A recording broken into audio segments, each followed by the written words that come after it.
सोनम वांगचुक की पत्नी गीतांजलि को आखिर क्यों जाना पड़ा सुप्रीम कोर्ट और क्यों डालना पड़ा हैबियस कॉर्पस, सिर्फ यह जानने के लिए कि उनके पति सोनम वांगचुक कहां हैं और उनके स्वास्थ्य की स्थिति क्या है। कहा कि मैं डेमोक्रेसी है, ये क्वेश्चन करना चाहती हूँ कि आप प्रेस कॉन्फ्रेंस पे प्रेस कॉन्फ्रेंस दिए जा रहे हो जो कि बिल्कुल गलत, बेबुनियादी, फॉल्स एलिगेशंस वाला है, और आप हमें ये मौका भी नहीं दे रहे हो कि हम अपने आप को दुनिया के सामने डिफेंड कर सकें या अपना सच दुनिया के सामने रख सकें।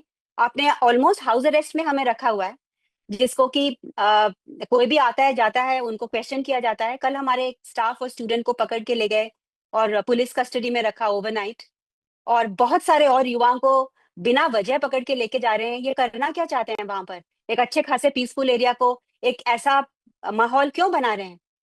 ये बिल्कुल गलत है, क्योंकि डेमोक्रेसी ये होती है कि डायलॉग हो और डिस्कशन हो और बेशक डिबेट हो, पर ये oppressive use of power is not democracy. This has to be known. Oppressive जो पावर यूज करके एक सिचुएशन का दमन करके, ये डेमोक्रेसी बिल्कुल नहीं होती। यह कैसा तंत्र बना दिया है कि आप एक ऐसे शख्स को जिसकी दुनिया भर में पूछ है गिरफ्तार कर लेते हैं और उसके परिवार को कोई जानकारी नहीं देते हैं। गीतांजलि जिस तरह से देश की राजधानी दिल्ली में आकर तमाम पत्रकारों को बता रही हैं कि उनके पीछे एजेंसियां दौड़ रही हैं, कोई पीछा कर रहा है और उनके समर्थकों को हैरेस किया जा रहा है, यह एक बहुत बड़ी चिंता की बात है। मुझे एक तो दिल्ली में हर जगह फॉलो किया जा रहा है। मैं जहां भी जाती हूँ मेरे पीछे एक गाड़ी लगाई हुई है। वो कौन है, किसने लगाई है, ये मुझे नहीं पता। और सेकेंडली जो मेरे क्लोज उनको परसेप्शन है कि जो स्टाफ हयाल के मेरे साथ क्लोजली काम करते थे, उनको कस्टडी में डिटेन किया गया है, पुलिस कस्टडी में, और उनके साथ बहुत ही बुरा बर्ताव किया जा रहा है। उनको पीटा जा रहा है, उनको मेंटली और फिजिकली टॉर्चर किया जा रहा है। ये इनके नाम है डॉक्टर सेता नोरबू, जो हमारे यूनिवर्सिटी के वार्डन है, जो एक स्टूडेंट जिसकी तबीयत खराब थी उनको लेके हॉस्पिटल गए तो वहीं से उनको पकड़ के ले गए। द ओनली रीजन उनको पकड़ के ले जाने का ये है कि वो मेरी गाड़ी लेके गए थे, क्योंकि हमारे कॉमन्स में हम बिलीव करते हैं लास्ट मिनट जो भी गाड़ी मिले, तो वो शायद मेरी गाड़ी में देखा उनको, तो इसलिए उनको पकड़ के ले गए। और जैसे ही मैं दिल्ली आ गई तो जो सीआरपीएफ हयाल के बाहर रखे हुए थे 3 जगह पे 10-10, 15-15 लोग, वो भी डीएस्केलेट कर दिए गए हैं।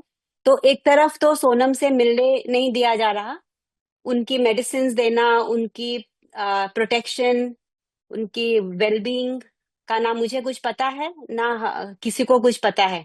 कोई और भी जोधपुर में जब उनको मिलने गए तो मिलने नहीं दिया। तो एक तरफ से उनको डिटेन किया जा रहा है इतने इनह्यूमन वे से, और सेकेंडली हमारे ऊपर विच हंटिंग और जोर कर दी गई है। इस समय सिर्फ लद्दाख ही नहीं, अरुणाचल प्रदेश तक आदिवासी इस समय आंदोलन पर उतरे हुए हैं।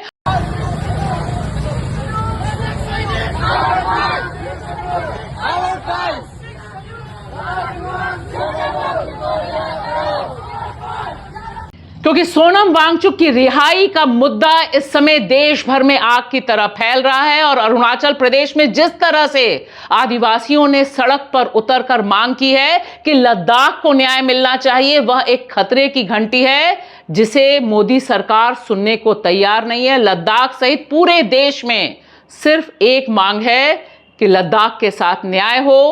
मैं नहीं डरती, मैं हर जगह बैठी हूँ, चाइना बॉर्डर में भी बैठी हूँ, पाकिस्तान बॉर्डर से साइड से स्कूल में बैठी हूँ। मैं नहीं डरती, मुझे कहीं भी बैठना है। Hi, Julie everyone.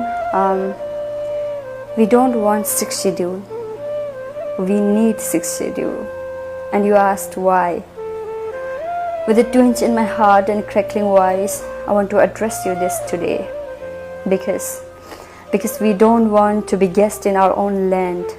और जब वहां के लोग ये कहते हैं कि हम सीमाओं की सुरक्षा के लिए अपना खून देते हैं और हमें अगर हक भी ना मिले और सम्मान ना मिले, तब यह एक गंभीर चुनौती सिर्फ लद्दाख के लिए नहीं, हम सब के लिए है।